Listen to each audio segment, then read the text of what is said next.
What's up guys, Hbox here. What if I told you that the Smash World Tour and the circuits that were part of it were handled so poorly that the government had to get involved? Believe it or not, this is actually in a way what is happening currently. Only not here, over in Norway. On December 2nd, the esports publication Pressfire wrote the article, "Esports Predicted Disaster is Underway." This article was about the recent Smash World Tour cancellation, and Pressfire is stating that Nintendo, which owns the biggest fighting game franchise in the world, Super Smash Bros., has effectively stopped the grassroots from organizing properly. That's pretty telling, especially for an international article, and honestly, they're not wrong at all. Their original article spoke highly of the Smash World Tour, explaining how over 325,000 players physically attended over 6,000 tournaments between March and November this year. Despite tremendous efforts though, Nintendo has decided this is not the future because they have another preferred partner in the Panda Cup. And we saw, of course, over the past 2 weeks how that drama unfolded, resulting now in neither circuit happening.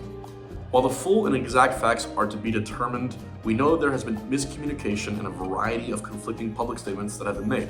The shutdown could have definitely been due to a conflict of interest from a competing circuit. Pressfire goes on to describe how similar issues have happened in other esports scenes where the developer has unfairly controlled the grassroots scenes, such as with Riot and League of Legends in Norway.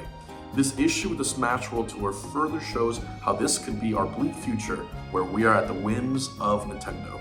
Pressfire called for a fundamental change in a number of existing laws and for politicians to speak out, and it looks like that actually may be happening in Norway. So it's one thing for you to write an article asking for, the powers that be to speak out, but when someone actually does, it does change the game significantly. This article got the attention of Representative Lan Marie Berg. The Norway Green Party agrees with many presented arguments, including that it is problematic that you cannot create your own tournaments for games when this is not a challenge within other sports. It does present a conflict of interest, and we've seen how that played out many times already. Lan Marie Berg specifically questioned the Supreme Legislature of Norway in this quote.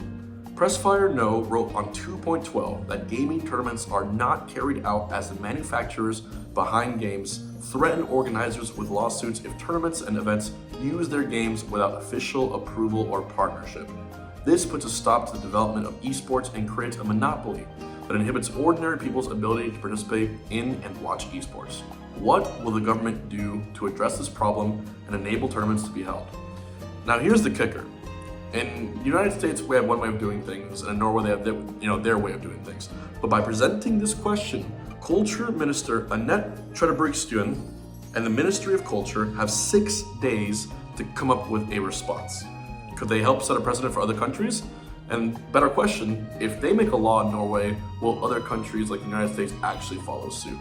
It's a question that's definitely worth exploring, but at the same time, you have to be honest with yourself. What would pressure from a government really do for someone like Nintendo generating the profit that they do?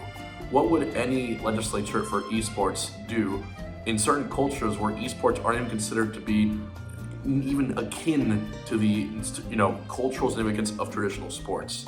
It really does beg the question, because right now people are making careers out of esports. People are basing entire businesses, organizations off the results of teams. I mean, it's a multi-billion-dollar industry.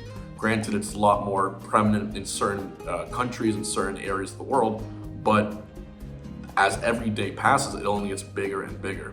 And in a way, because of this debacle with the Smash World Tour canceling, Panda Cup being boycotted, and everyone not really being sure where to point the finger, something eventually has to be done to make sure this doesn't happen in future cases. I'm not sure if Smash will ever have a circuit in this case, but that's not to say that new games and new esports, which are for sure going to appear over the next few years, why they can't have their own $1 million circuit, and why they might also have the same problem. Grassroots versus developer. Who really has the rights here, and who really can call the shots on how big a tournament could be?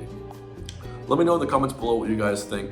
I do believe this is going to be a bigger issue than we might suspect, and only time will tell exactly how necessary government involvement in making sure companies can't take down tournaments for their games can affect the world of esports. As always, stay hungry. I'll see you next time.